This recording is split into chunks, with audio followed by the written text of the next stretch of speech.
Hello students, स्वागत है आपके अपने YouTube channel learn with Romi sir में। तो हम देख रहे हैं सी प्रोग्राम का सीरीज, जिसमें हम आज देखेंगे सम ऑफ अपर ट्रायंगुलर मैट्रिक्स का प्रोग्राम। यह शुरू करते हैं और सबसे पहले हम ये जानते हैं कि मैट्रिक्स क्या होता है और अपर ट्रायंगुलर मैट्रिक्स क्या होता है, उसका सम क्या होता है। उसके बाद हम प्रोग्राम करेंगे, उसका ड्राई रन करके देखेंगे, जिससे आपको वीडियो अच्छे से प्रोग्राम समझ में आए। तो सबसे पहले हम क्या करते हैं, क्या होता है, तो combination of row and column होता है, और वर्टिकली जो रिप्रेजेंट करता है उसको हम कॉलम बोलते हैं, और हॉरिजॉन्टली जो रिप्रेजेंट करता है उसको रो बोलते हैं। और रो कॉलम का क्या होता है, कॉम्बिनेशन होता है।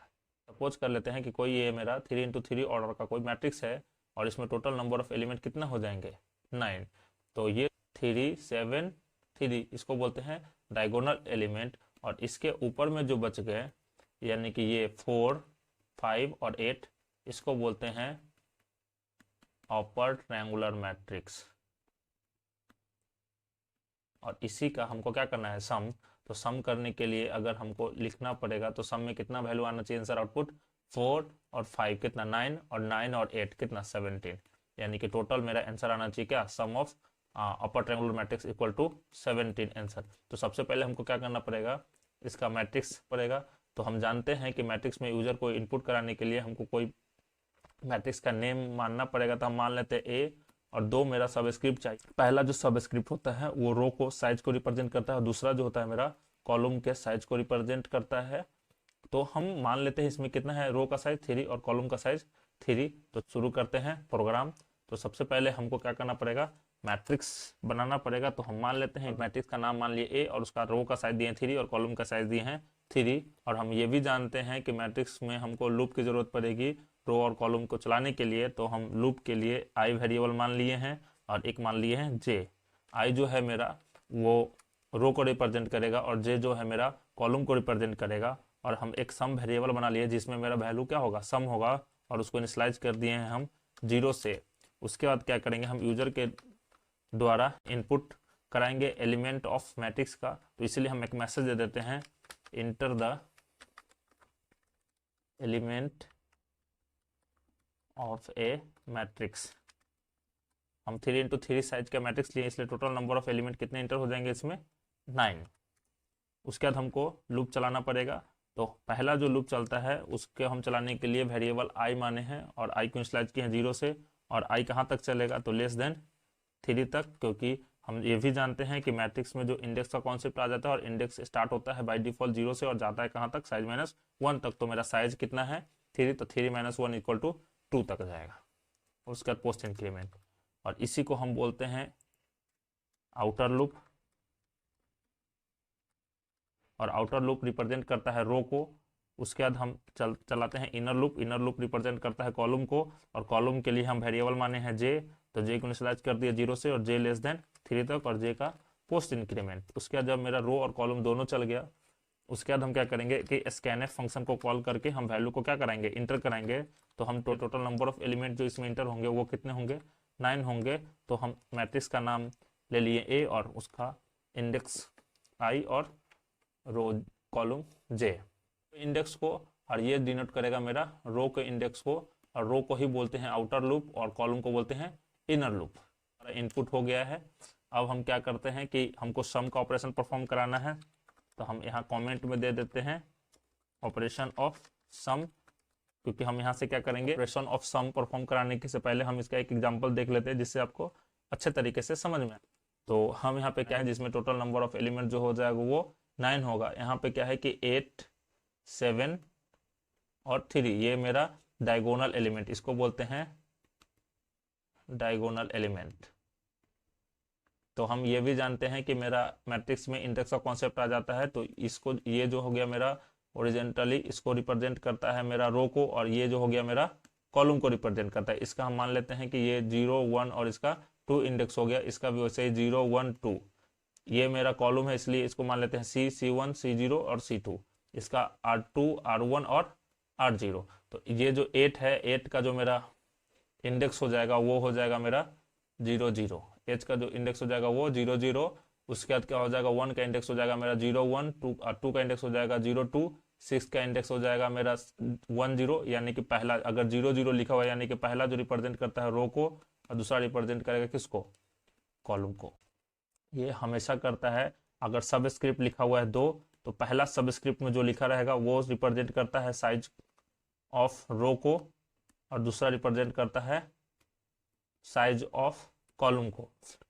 हमको क्या करना है कि यहाँ पे अपर ट्रायंगुलर मैट्रिक्स को प्रिंट करना है सम।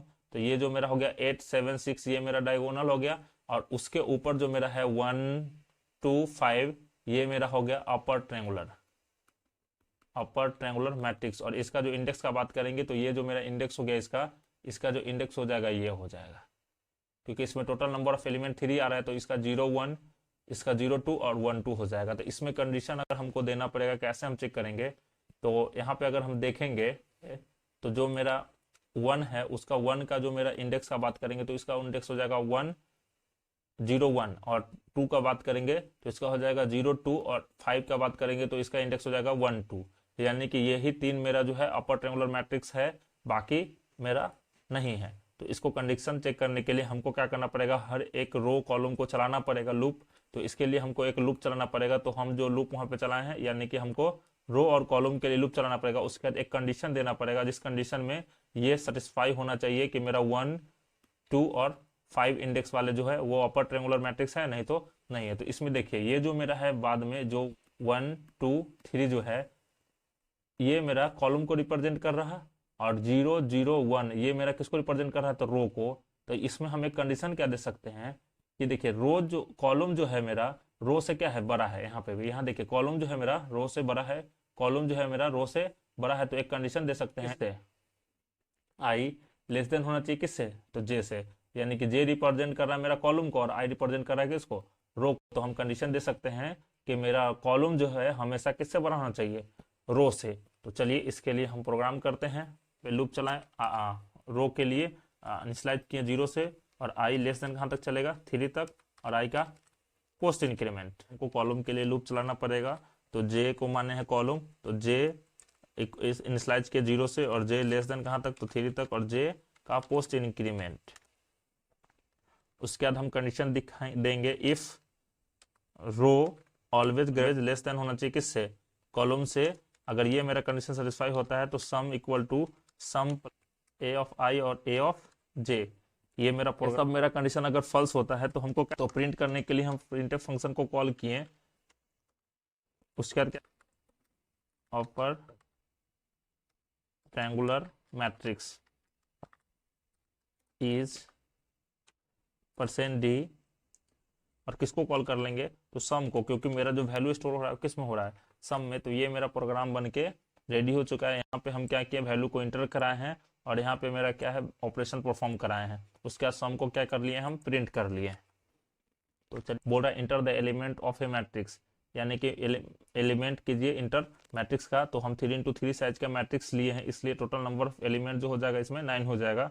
तो हम 9 एलिमेंट इंटर करते हैं। तो पहला एलिमेंट 1, दूसरा 2, तीसरा 3, उसके बाद 4 5 6, उसके बाद 7 8 9, उसके बाद इंटर। देखिए यहाँ पे जो मेरा वैल्यू है sum of upper triangular matrix is 11, क्योंकि यहाँ पे जो मेरा है 2 3 6 ये मेरा क्या है, अपर ट्रायंगुलर मैट्रिक्स है, इसलिए 6 और 2 8 और 3 11 हो गया, यानी कि मेरा करेक्ट आंसर आया है।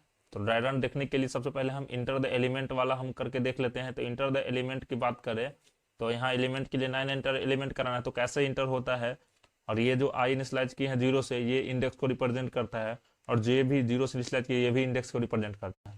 तो आई इक्वल टू 0 इनिशियलाइज किए हैं, 0 लेस देन 3 कंडीशन क्या हो गया, ट्रू आउटर लूप का। तो आ जाएगा कॉलम के पास, तो कॉलम के पास भी जे इनिशियलाइज किए हैं 0 से, तो 0 लेस देन 3 कंडीशन क्या हो गया, ट्रू।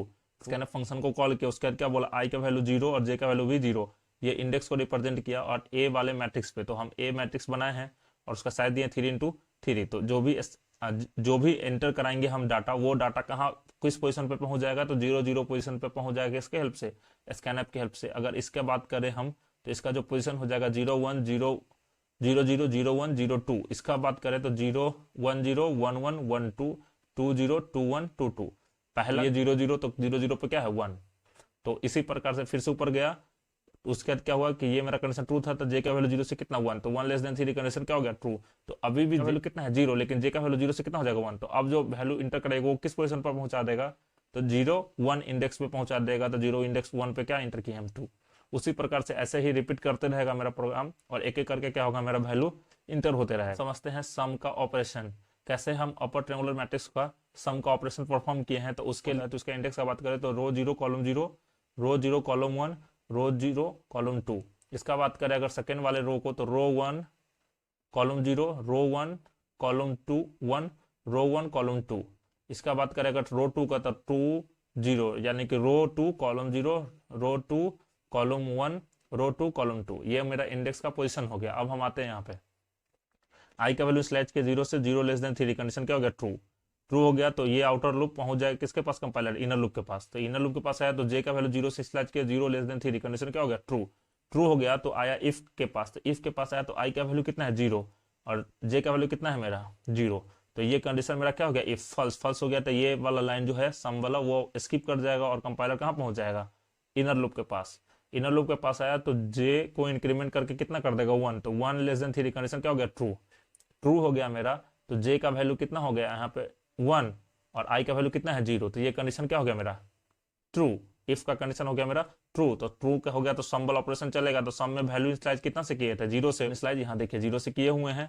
उसके बाद क्या है मेरा कि उसके बाद ए ऑफ आई और जे, तो आई का वैल्यू मेरा है 0 और जे का वैल्यू कितना है 1, तो ए 0 इंडेक्स पे जो भी वैल्यू उसको क्या कर दीजिए सम कर दीजिए। तो 0 1 पे कितना वैल्यू है मेरा 2, तो 2, तो 0 प्लस 2 कितना हो गया 2, और ये 2 कहाँ स्टोर हो जाएगा सम में, तो सम में अभी कितना वैल्यू स्टोर हो गया 2। ऊपर गया तो जे का वैल्यू 1 से कितना हो जाएगा 2, 2 लेस देन 3, कंडीशन क्या हो गया ट्रू। ट्रू हुआ तो मेरा कंपाइलर पहुंच जाएगा इफ के पास, तो आई का वैल्यू 0 और अब जे का वैल्यू कितना हो जाएगा 1 से 2, कंडीशन क्या हो गया मेरा ट्रू। ट्रू हो गया तो सम में कितना वैल्यू स्टोर है 2, प्लस आई का वैल्यू मेरा 0 लेकिन जे का वैल्यू कितना 2, तो 0 2 पे पोजीशन पे कितना वैल्यू है मेरा 3, तो 3 को क्या कीजिए यहाँ पे कॉल कर देगा, तो 3 प्लस 2 कितना हो जाएगा 5, और ये 5 मेरा कहाँ स्टोर हो जाएगा सम में, तो ये 2 रिप्लेस हो जाएगा किससे 5 से। तो अब सम का वैल्यू कितना स्टोर है हमारा, ये कंडीशन फिर से ऊपर जाएगा कंपाइलर, कंपाइलर ऊपर गया तो जे का इंक्रीमेंट होकर कितना हो जाएगा 2 से 3, तो 3 लेस देन 3, कंडीशन क्या हो गया फॉल्स। फॉल्स हो गया तो ये मेरा इनर लूप स्किप कर जाएगा, कंपाइलर पहुंच जाएगा, कंपाइलर पहुंचा देगा आउटर लूप के पास। आउटर लूप मेरा आई को रिप्रेजेंट कर रहा है, तो यहाँ पे क्या है मेरा अब कंपाइलर आई को इंक्रीमेंट करके 0 से कितना कर देगा 1, तो 1 लेस देन 3, कंडीशन क्या हो गया ट्रू। ट्रू हो गया तो अब कंपाइलर पहुंच गया इनर लूप के पास। इनर लूप के पास फिर से इनिशियलाइज हुआ जे 0 से, तो 0 लेस देन 3, कंडीशन क्या हो गया ट्रू। ट्रू हो गया तो आया इफ के पास। इफ के पास आया तो आई का वैल्यू 1 लेकिन जे का वैल्यू कितना 0, कंडीशन क्या हो गया फॉल्स। फॉल्स हो गया तो ये स्किप कर जाएगा, सम वाला ऑपरेशन पहुंच जाएगा 1 लेस देन 3, कंडीशन क्या हो गया ट्रू। ट्रू हो गया तो इफ के पास पहुंचा था, इफ आई का वैल्यू 1 और जे का वैल्यू भी 1, कंडीशन क्या हो गया फॉल्स, क्योंकि हम यहाँ पे कंडीशन क्या लागू है कि मेरा जो वैल्यू है वो कॉलम का हमेशा किससे बड़ा होना चाहिए, तो रो से क्या होना चाहिए बड़ा होना चाहिए। तो यहाँ पे मेरा क्या हो रहा है छोटा। फिर से ऊपर गया जे का वैल्यू कितना हो जाएगा इंक्रीमेंट करके 1 से 2, तो ये मेरा ऊपर गया तो आई का वैल्यू 1 लेकिन जे का वैल्यू कितना 2, तो 1 2, कंडीशन मेरा क्या हो गया ट्रू। तो सम का वैल्यू कितना है मेरा 5 प्लस आई का वैल्यू कितना 1 लेकिन जे का वैल्यू कितना 2, तो 1 2 मेरा कंडीशन ट्रू था। तो 1 2 पोजीशन पे, तो 1 2 पोजीशन पे कितना है मेरा 6, तो 6 को कॉल कर लिया तो 6 और 5 कितना 11, और 11 कहाँ स्टोर हो जाएगा सम के पास, तो अभी कितना स्टोर हो गया सम। फिर से कंडीशन ऊपर गया, अब आई जे का इंक्रीमेंट करके 2 से कितना 3, कंडीशन क्या हो गया फॉल्स। फॉल्स हो गया तो फिर से मेरा कंपाइलर जो होगा वो पहुंच जाएगा किसके पास आउटर लूप के पास, क्योंकि ये मेरा कंडीशन इनर लूप वाला फॉल्स हो गया था। तो यहाँ आया आई का इंक्रीमेंट करके कितना हो जाएगा 2, तो 2 लेस देन कितना हो जाएगा, अब ये 0 से लेके 2 तक चलेगा तो हमेशा कंडीशन क्या हो जाएगा फॉल्स हो जाएगा। तो ये लूप हमेशा क्या करेगा बार बार फॉल्स हो जाएगा। तो ये फिर से ऊपर गया, अब जे का इंक्रीमेंट करके कितना 3 हो गया, तो ये कंडीशन फॉल्स। अब कितना, तो इसी प्रकार से मेरा क्या होता है कि operation dry run operation perform होता है। अगर हमको इसी प्रोग्राम में सिर्फ डायगोनल को एलिमेंट को प्रिंट करना है, यानी कि 1 5 9 को प्रिंट करना है, तो कुछ नहीं करेंगे, आई इक्वल टू जे कर देंगे, आई इक्वल टू जे और सेम ऑपरेशन परफॉर्म करा देंगे। तो मेरा किस क्या प्रिंट हो जाएगा डायगोनल, यानी कि 1 + 5 + 9। अगर ये वीडियो अच्छा लगा हो तो प्लीज़ लाइक कीजिए, सब्सक्राइब कीजिए और अपने दोस्तों के साथ शेयर कीजिए, क्योंकि सब्सक्राइबर होना बहुत ज़रूरी है। धन्यवाद।